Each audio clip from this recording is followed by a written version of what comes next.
So now let's move on to ratios. So understanding ratios took me a long time to understand. So Somi was the one that opened my mind up to this. He would do all these videos on ratio charts years ago or a year and a half ago when I would listen to Somi every day. And I still listen to Somi essentially every day, but I never fully understood it until I actually started digging into the Atropa ecosystem. And I started to create multi-charts. So for example, when I started to create multi-charts like this, so I've got multi-charts here, and I would have, back in those days, all my multi-charts now, I set them up a little bit differently, but in those days, I had all these Atropa ecosystem multi-charts like this. So I had it all set up like this, and I'd have like 16 charts, and I was just trying to analyze like, oh, some of these charts are going down against each other. Some of these charts are going up against each other. Some of these charts are going sideways. So that then continued to open my mind up about ratios. But still, honestly, it still wasn't an easy thing to grasp. It still took me, even from that moment, like when I first started doing that a year and a half ago, probably only now, like within the last month or two, am I supremely confident with ratios where I'm like, on Twitter saying, hey, this looks like a good ratio to trade.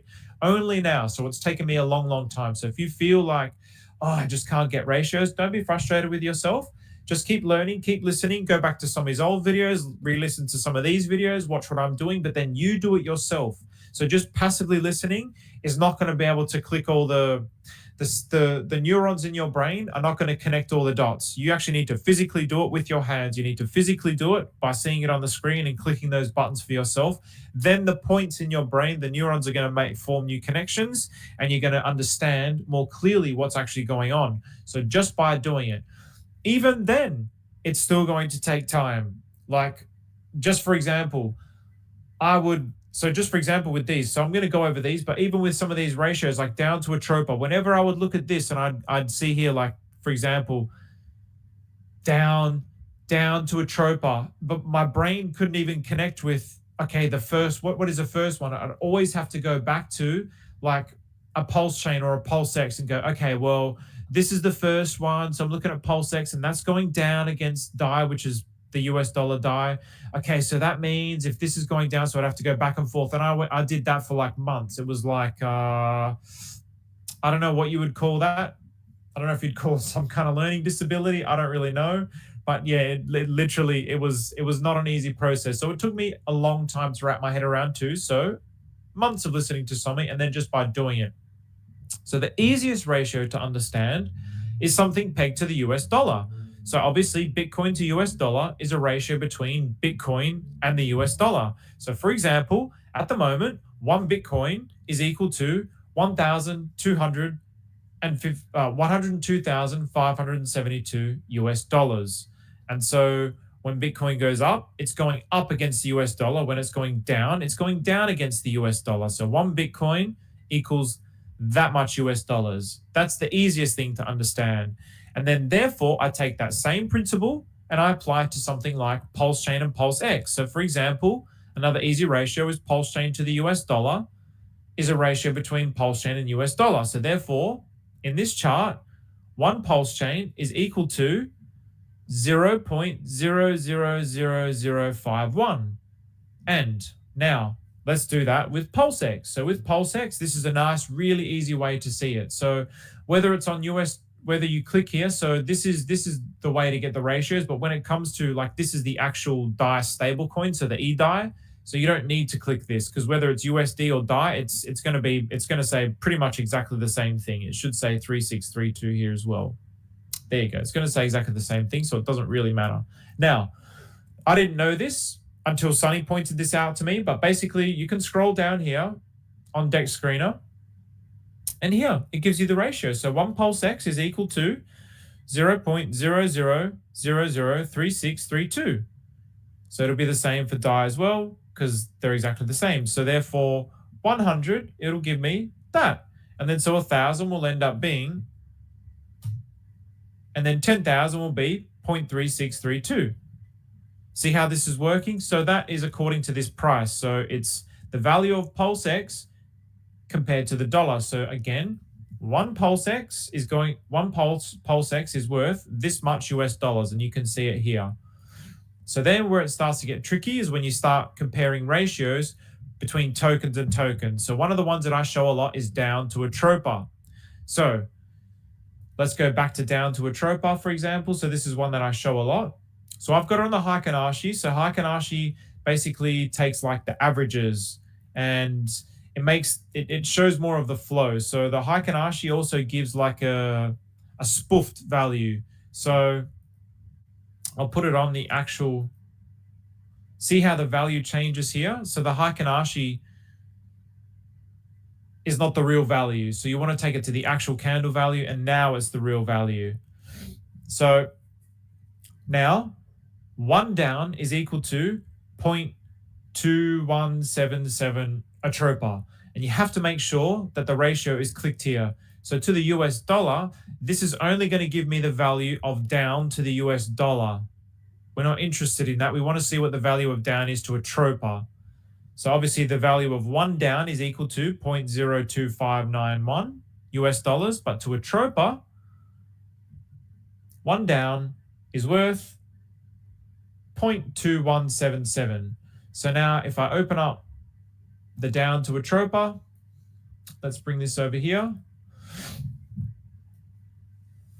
So thanks to this trusty calculator. So basically, if you're entering this into PulseX, this is what you're going to be getting. If you enter 1, so for example, if I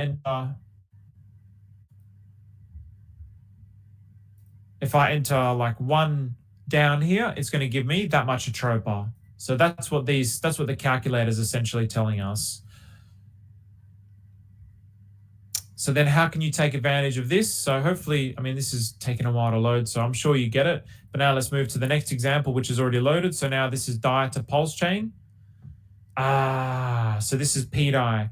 And this kind of sucks. You can't swap it, but basically the pDAI to pulse chain chart, you always have to invert it. So yeah, unfortunately, this kind of sucks. But I guess, yeah, you could say that one pDAI is worth 341.76 pulse chain. Okay, so obviously this is to the US dollar, and then I would show, so now if I show it to pulse chain, so this should say 341.76. So yeah, so 341.69. So it's pretty much the same thing. So okay, so I've showed it with PulseX. Now another example is EHEX. So this is where the ratios start to get really important to wrap your head around, because obviously the big narrative of this blockchain is parity. So what is parity? Parity is 1-to-1.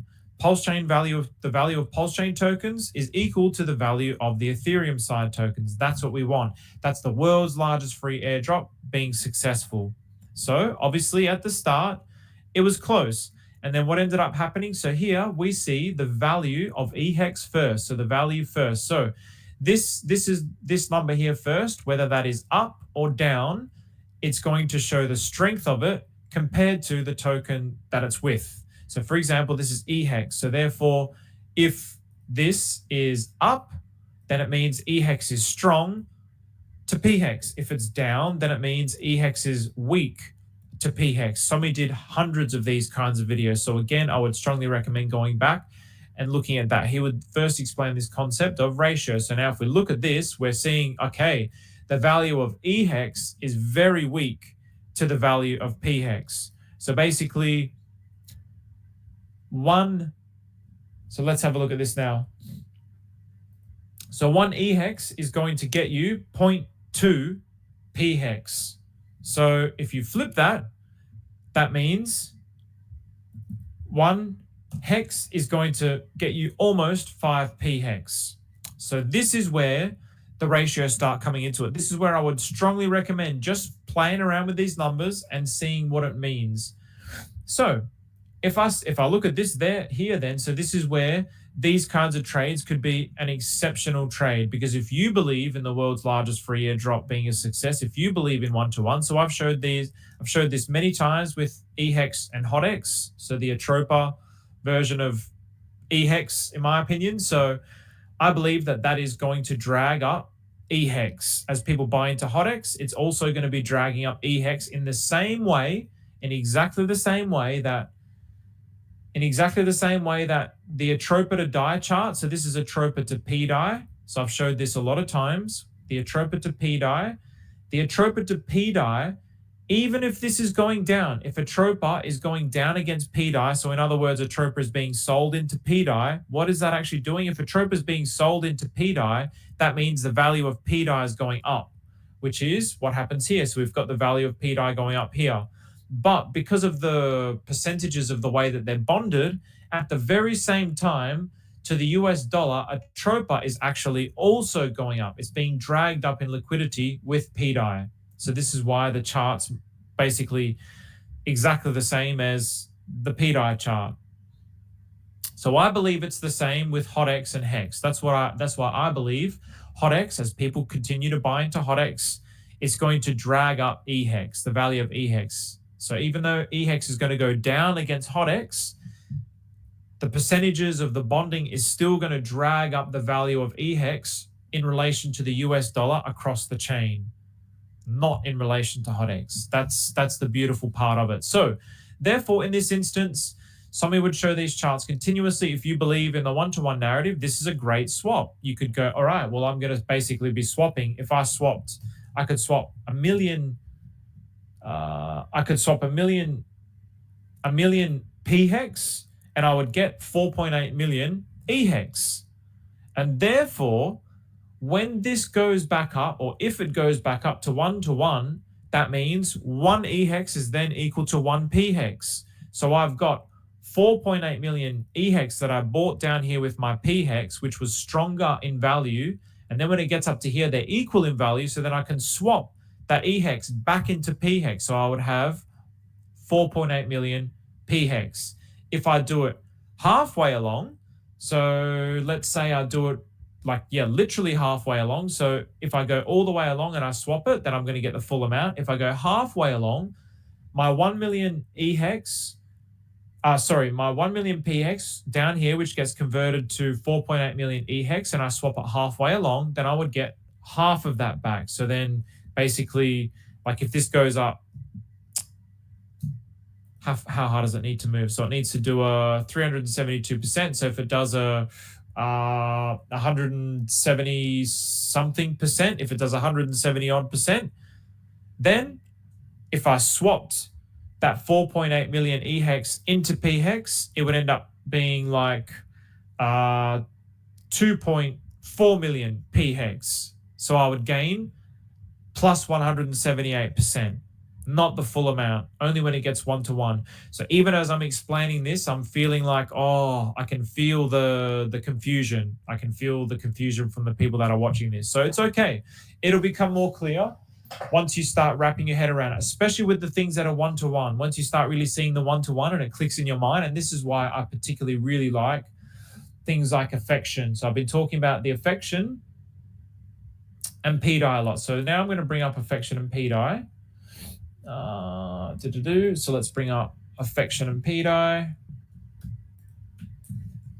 I'm going to type affection and pDAI because it seems like affection and pDAI, well, there seems to be an effort to keep it 1-to-1. I'm also going to bring up the XUSD and pDAI as well. So what actually makes it, like, market makers are trying to pull it to the 1-to-1, but it's also by the dynamics of the design of affection, because affection is minted by burning pDAI. So there's a limited supply of affection. There's going to be a total of 1.1 billion affection. So it's going to have less supply than pDAI. And the way that you mint it is by burning pDAI. So if the value of pDAI is too strong, then basically it's not worth burning to mint affection, because you're basically getting less. You're getting less because you're basically burning it like 1-to-1. You'll burn one of these to mint one of these. So therefore, if the value of pDAI is a lot stronger than affection, then you're not going to do that. Why would you do that when you can swap it and get a much better rate than burning it to minting it? If you burn it to mint it and it's 1-to-1, you would not do that. When you would, it just doesn't make economical sense. So this is part of the thing which makes it interesting as like a game theory thing. So man, I used to have, I had a sick affection and affection and because I saw this ratio and I was giving everybody clues. Once I saw this, I was like, holy shit. Like I could see this line. There is a concerted effort here to keep it at 1-to-1. I saw this, especially when I started to mint affection. So what did I do? Your boy made a liquidity providing position. I own 25% of the liquidity pool, but all of that's gone now. And it's like, oh, my heart weeps. My heart weeps for that because all this yield, look at this, all this volume, man. That's like, oh, look at all that volume. That's 100K of volume that flowed through that. That's what I was waiting for. That's what I was waiting for. So obviously, the strength of pDAI as it was getting sold, now it's being sold into affection. So it's not quite yet at a rate where you would want to burn it to mint affection. When it comes above the line, that's when you'd want to do it. That's when it becomes worth it. Because basically, as your, how do we say this? So if burning one, so burning means to delete the supply. So burn one pDAI equals create or mint one affection. So I'll put that on the 1-to-1 line. If that's what it's doing, then below the line, you would not do that because obviously, I mean, even here, we'll look at it at these prices. So let's go to our calculator here at the bottom. So we have affection and we'll go to pDAI. So obviously, selling one pDAI will give you 1.18 affection. So why would you burn the pDAI to get only one affection when you can sell it to get 1.18? Down here, it was even better. So down here, basically, you're getting like 2. You were getting above 2. So if you sold one pDAI, you would get over 2 affection. So if it was down here at these prices, so swap one pDAI for, it would have been like let's just say 2.2 affection. Actually, you know what? For the culture, 2.22 affection. The Holy Trinity. So that's what you would get down here. Therefore, as it's come up here, if you were to swap that back, you would have more pDAI because then your 2.2 affection, you would, okay, let me zoom in here actually. So then here you could swap your 2.2 affection back into pDAI. So now if we enter this here, so if I had 2.22 affection, then I'd have 1.87 pDAI. So to swap 2.2 affection into, what's that number say? 1.87. So that's a ratio trade, 1.87 pDAI. That's a ratio trade. So you have increased the size of your pDAI holdings by playing in this very, very simple ratio chart. So just this ratio chart. These are the ratio charts that I want to look for. That's also why EHEX and PHEX is such a big one because it's parity. It's 1-to-1. So then I look at a chart like this where the target is the 1-to-1, then it's a great ratio chart to exist in because basically anything down here, you're going to swap pDAI for affection, and anything up here, you're going to swap affection for pDAI. So basically selling pDAI for affection and then selling affection for pDAI up here. But now here's the beautiful, beautiful thing. So up here, when it gets up to here, so let's just make it nice and easy.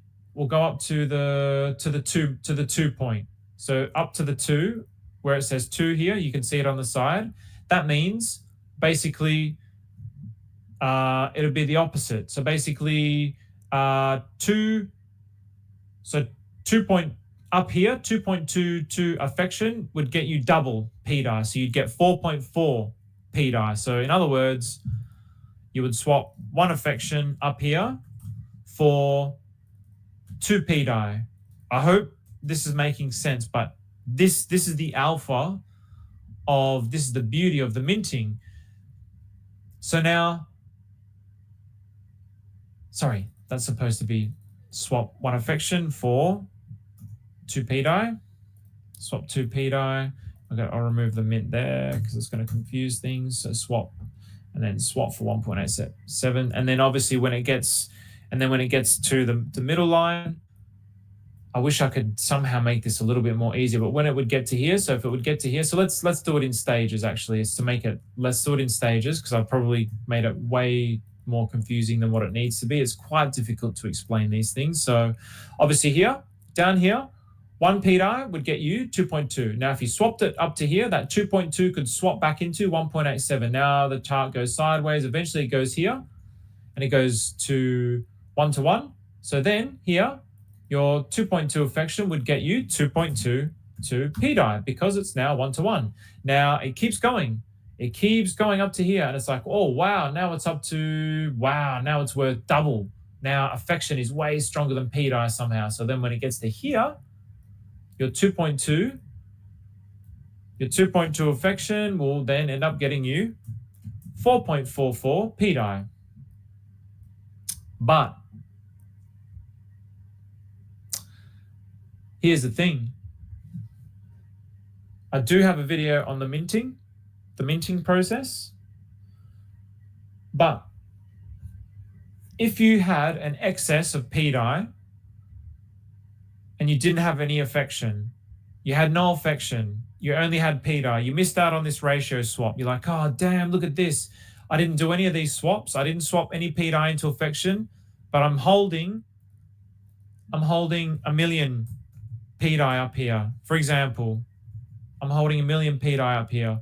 And let's get rid of the background. I've got a million pDAI up here. I didn't do any swapping. I just watched it. I just wanted to watch. I wanted to learn. I can't do anything here by swapping. It's like, well, I'm not going to swap my a million for affection because affection is double the value. So if I was to swap that a million for affection, if I was to do that here, I would end up getting 500,000 affection. Now, if I burn it and mint the affection instead, and I have to, so then I would burn the 1 million pDAI, and then I would end up having 1 million affection. Okay, but then the value is double. So then instantly I can swap the 1 million affection for 2 million pDAI. So that's why this whole dynamic is very, very fascinating, because just because it's fascinating, because this creates like a market out of nothing, out of thin air. So affection and pDAI, I love this. It's a fantastic. Actually, I tell you what, even as a liquidity providing potential, I was like one of the first ones to see it, and I kept shilling it. I didn't want to give everyone the exact answers, but I was like, holy shit, this looks wild. And as soon as I saw it, I started talking about it straight away. And then I started adding in liquidity. It's not too bad, 13.45%. So it's not massive, but that's still like, if you consider these as like stable assets, because if affection is 1-to-1 with pDAI, then that also means affection is worth $1 in the future.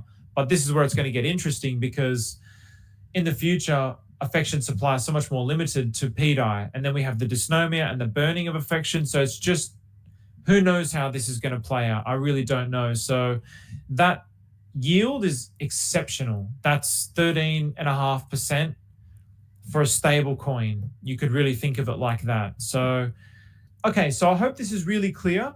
with the affection and pDAI, so the one-to-one. So I like to look at these things. So from a ratio perspective, where you have a clear ratio, they're the best ones. You don't have to get anything where it's going to do like a massive, massive mega pump.